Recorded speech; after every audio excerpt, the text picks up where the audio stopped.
Hello दोस्तों, स्वागत है आपका आदि ठाकुर चैनल में। और आप सबको मैं आज़ादी की शुभकामनाएं देना चाहता हूं। अब आज़ादी के ऊपर बात करते हैं कि कल मैंने ये वीडियो इसलिए नहीं डाली क्योंकि लोग अपना आज़ादी का जश्न मना रहे थे, तो मनाने देना चाहिए, तो मैंने मनाने दिया। बाकी आज बात करते हैं कि क्या सच में आज़ादी मिली है देश को, और यदि वाकई आज़ादी मिली है और यही आज़ादी सोची गई थी कि जैसी आज़ादी मिली है वही आज़ादी का एम था, क्या सच में यही आज़ादी मांगी गई थी? क्या सच में ऐसे ही भारत सोचा गया था? देखो, मुझे ऐसा 100% विश्वास है कि जिन लोगों ने आज़ादी के लिए जान दी, देखो मेरे रोंगटे खड़े हो गए, मेरे पैर के तो सारे रोंगटे खड़े हो गए इस टाइम। भगत सिंह, सुखदेव, राजगुरु, जिन्होंने फांसी लटके आज़ादी के लिए, जिस आज़ादी के लिए झांसी की रानी ने बलिदान दिया, जिस आज़ादी की लड़ाई के लिए महाराणा प्रताप शहीद हुए, बलिदान दिया, शहीद हुए, जितने भी शहीदों ने, छत्रपति ने जिस आज़ादी की, जिस स्वराज की कल्पना की थी, क्या ये वही स्वराज है? क्या ये वही दुनिया है जहाँ पर छोटी छोटी बच्चियों का रेप होता है, छोटी छोटी चीज़ों के लिए, छोटी छोटी चीज़ों में राजनीति होती है, और दल वहाँ जहाँ उनका फ़ायदा होता है सिर्फ और सिर्फ वहाँ बात करते हैं। जो सब कोई जात की वोट बैंक की राजनीति कर रहा है, धर्म की वोट बैंक की राजनीति करता है। क्या यही दुनिया सोची गई थी? इस दुनिया में पता है क्या हुआ है? सिर्फ गोरे गए हैं और काले आ गए हैं। अभी भी राज राज तो अभी भी कुछ ही चंद लोगों का है, गुलामी तो अभी भी है। मैं ये बात नहीं करने जा रहा हूँ कि महारानी विक्टोरिया, जो कि जिनकी डेथ हो गई, उनका शासन चलता है यहाँ पर, या अंग्रेजों का शासन आज भी है, या ईस्ट इंडिया कंपनी का शासन आज भी, मैं वो सब बातें नहीं करने जा रहा हूँ, ठीक है। मैं बात ये करने जा रहा हूँ कि हमें आज़ादी मिली है बहुत मेहनत से, लेकिन हमने प्रिजर्व कैसे किया है? हमने अपने देश को गंदा करने में कोई कमी नहीं छोड़ी है। जब भी मैं जाता हूँ, मैंने बहुत बार ऐसा देखा है, अच्छे खासे सब लोग पढ़े लिखे बढ़िया हाईवे पर अपनी कार से शीशा खोल के वो कैन कोल्ड ड्रिंक वाला फेंक देते हैं रोड पे, जैसे कि ये देश कोई कूड़ा कचरा। क्या ऐसे लोगों को इस देश में रहने का अधिकार है? जिसका जहाँ मन में आ रहा है थूक रहा है रोड पे, और आप उम्मीद कर रहे हो सरकार से कि सरकार को ये करना चाहिए, सरकार को वो करना चाहिए। मैं ये बता रहा हूँ, एक बात समझ लो, किसी भी प्रजा को राजा वैसा ही मिलता है जैसा वो प्रजा खुद होती है। और यदि राजा अच्छा भी हो लेकिन प्रजा ना अच्छी हो तो भी देश नहीं सुधर सकता, लेकिन यदि राजा अच्छा ना भी हो लेकिन प्रजा अच्छी हो तो देश 100% सुधर जाएगा। अपने अंदर झांक के देखो, आसपास के लोगों को, यदि तुम सारे काम सही करते हो, जो कि ऐसा नहीं है, और यदि तुम सारे काम वाकई सही करते हो तो तुम आसपास के लोगों को देखो, देखो क्या हो रखा है। कितना धार्मिक उन्माद, जातीय उन्माद फैल रखा है, कितना ज़्यादा, मतलब ऐसा लग रहा है कि किसी चीज़ से आज़ादी मिली ही नहीं है यार। किस चीज़ से आज़ादी मिली? किसी चीज़ से आज़ादी नहीं मिली। आज़ादी होती क्या है? आज़ादी, सबसे बड़ी आज़ादी सोच की आज़ादी है। सोच ही फ्री नहीं हो पाई है। जब सोच ही नहीं फ्री हो पाई है तो आज़ादी किससे पाओगे? और सबसे बड़ी बात यह है, मैं समझाता रहता हूँ लोगों को बैंकों के मायाजाल के बारे में, लेकिन वो समझते नहीं, समझना नहीं चाहते, डीप नहीं जाना चाहते उसमें, और कुछ करना नहीं चाहते उसके लिए। सबसे बड़ी आज़ादियों में से एक फाइनेंशियल फ्रीडम भी होती है। आज आई है क्या फाइनेंशियल फ्रीडम? क्या सब लोग फाइनेंशियल फ्रीडम पा चुके हैं? नहीं पा चुके हैं। क्या वो सही दिशा में कोशिश करते हैं उस चीज़ को पाने की? नहीं करते हैं। फ्रीडम किस चीज़ की है? फ्रीडम, आपको ऐसा लगता है कि आपका फ्रीडम है, केवल ये आपका भ्रम है कि आपके पास फ्रीडम है। एक्चुअल फ्रीडम नहीं है आपके पास। आप जब तक वो काम करते हो जो काम मेजॉरिटी को पसंद आ रहा है तो आपके पास फ्रीडम है। यदि आप कुछ अलग काम करने लगते हो तो कोई फ्रीडम नहीं हो। फ्रीडम ऑफ स्पीच की भी ऐसी की तैसी हो रखी। आप कुछ भी बोलते हो जो आपको लगता है कि सही है, लेकिन यूट्यूब को लगता है सही नहीं है, तो आपकी वीडियो डाउन कर दी जाती है, मेरे चैनल का मोनेटाइजेशन बंद कर दिया गया। और जितने भी लोग हैं, जब भी आप कभी कोई चीज़ की बात करते हो, कोई भी प्लेटफॉर्म हो, फेसबुक हो, इंस्टाग्राम हो, ट्विटर हो, जो कि सोशल मीडिया के प्लेटफॉर्म बोले जाते हैं कि सोशल वॉइस को राइज करने के लिए हैं, वो एक्चुअली किसी के काम के लिए नहीं है। वो आपके डाटा को यूज़ करके आपको एक तरीके से पढ़ते हैं, आपके बारे में जानकारियाँ लेते हैं और दूसरों को बेचते हैं। और आजकल की जानकारियाँ जगह जगह बेच रखी है इन लोगों ने। बस इतना सा काम है सोशल मीडिया का, और दिखाते ऐसे हैं जैसे कि बहुत बड़ा सोशल रिफॉर्म लेके आए हैं, और आपकी आवाज़ उठाने का आपको अधिकार, आपको कहीं आवाज़ उठाने का अधिकार नहीं है यार। कहीं कोई कोई ऐसा प्लेटफॉर्म वाकई नहीं है जो हर तरीके के विचारों को सुनने के लिए तैयार हो, कोई नहीं है। इस चीज़ की भी तो आज़ादी होनी चाहिए। लेकिन आज़ादी का मतलब ये नहीं है कि आप भारत का झंडा जला रहे हो, पैरों तले कुचल रहे हो उसको। इस चीज़ की और इस चीज़ की आज़ादी लोगों को मिल रही है, लोग इसका समर्थन कर रहे हैं। ये कितनी मतलब कैसी सोच हो रखी है भारत की, मुझको तो समझ ही नहीं आ रहा कि देश किस जगह जा रहा है। और देश का युवा इंस्टाग्राम में बर्बाद हुआ पड़ा है, मतलब सच बता रहा हूँ मैं। काहे की आज़ादी, तुम तो खुद ही गुलाम बन रहे हो यार। तुमको विदेशी कंपनियां गुलाम बना रही, वो इंस्टाग्राम की कंपनी, वो फेसबुक की कंपनियां, व्हाट्सएप, ये तुमको गुलामी तो बना रही हैं। और क्या कर रही हैं तुम्हारा?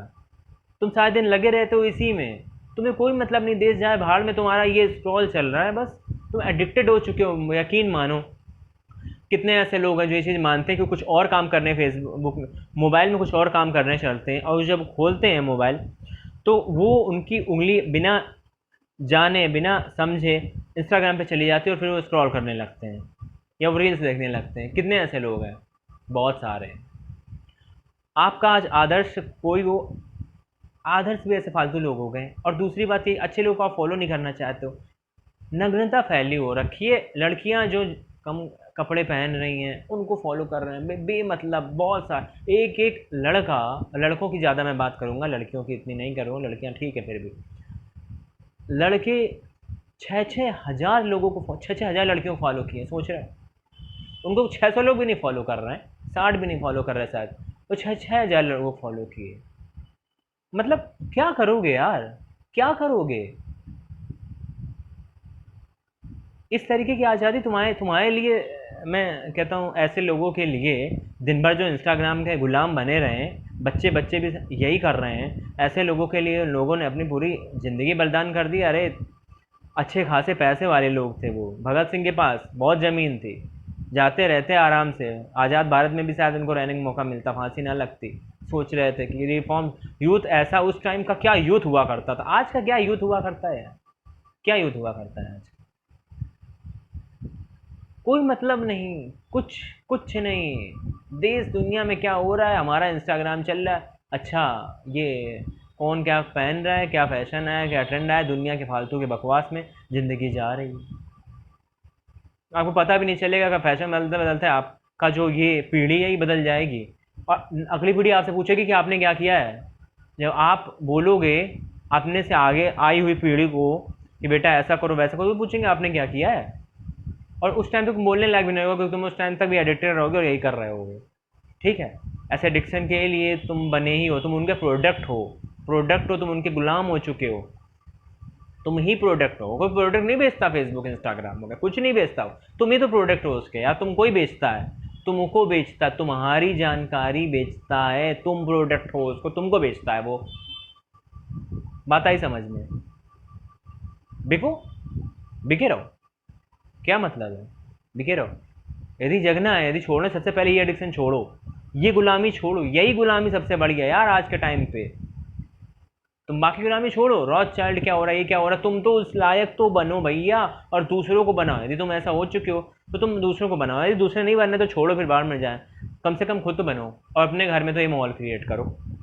ठीक है, अपने आने वाली पीढ़ी के लिए। मैंने देखा है आजकल क्या हो रहा है, और लड़कियां भी जिनकी शादी होती है, जब बच्चे होते हैं उनके, औरतें, बच्चों को उन्होंने मोबाइल दे देना है, ये जाने बिना कि वो क्या कर रहा है। वो मोबाइल में एडिक्टेड हो चुका है, बिल्कुल एडिक्टेड हो चुका है। एक वीडियो मैंने देखी थी, बच्चे के हाथ में मोबाइल नहीं, बच्चा रो रहा है ऐसे ऐसे का, ऐसे ऐसे स्क्रॉल कर रहा है, हाथ मोबाइल नहीं, रो रहा है।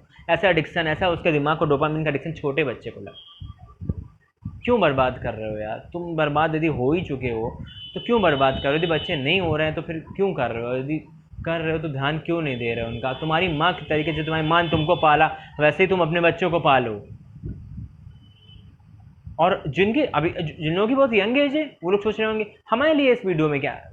अरे बेवकूफ़, तुम्हारे लिए ही इस वीडियो में है, तुम्हारे लिए ही बना रहे हैं ये वीडियो।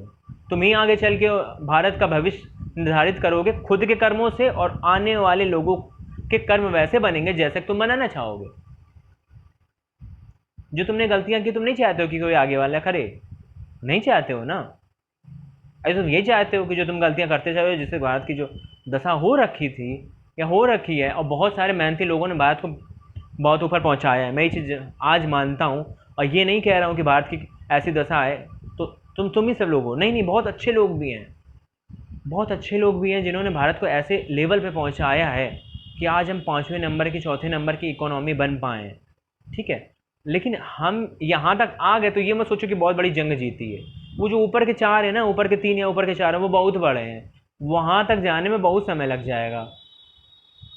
तो उस तक जाना पड़ेगा। असली आज़ादी तभी मिलेगी जब पूरा भारत फाइनेंशियली फ्रीडम पाएगा, ना कि एक बंदा। लेकिन हर एक बंदा जैसे जब फ्रीडम पाता है तो भारत का एक हिस्सा आज़ाद होता है। और उनमें से कुछ लोग क्या करते हैं, जब वो बन जाते हैं तो वो देश छोड़ के चले जाते हैं। ऐसा भी कर, उनके लिए कुछ नहीं कह सकते। एक ना एक दिन जब कोरोना हुआ था तो उनको अपना घर याद आ रहा था, तब सबको भारत याद आ रहा था। ये है सीन। तो फिर आज़ादी के लिए आप सब लोगों को बहुत बहुत शुभकामनाएं।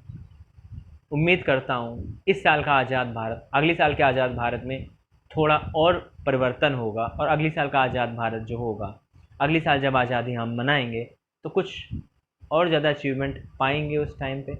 हर एक जो इस समय ये वीडियो देख रहा है और अगले साल जो ये ऐसी वीडियो देख रहा होगा, उस दोनों के बीच में वो अपनी ज़िंदगी में कुछ अच्छा काम कर लेगा, कुछ अपनी लाइफ के स्तर को ऊपर बैठाएगा और अपने बौद्धिक स्तर, अपने सोचने की समझ को थोड़ा विकसित करेगा। इसी उम्मीद के साथ मिलते हैं अगली वीडियो में। तब तक के लिए जय हिंद, जय भारत।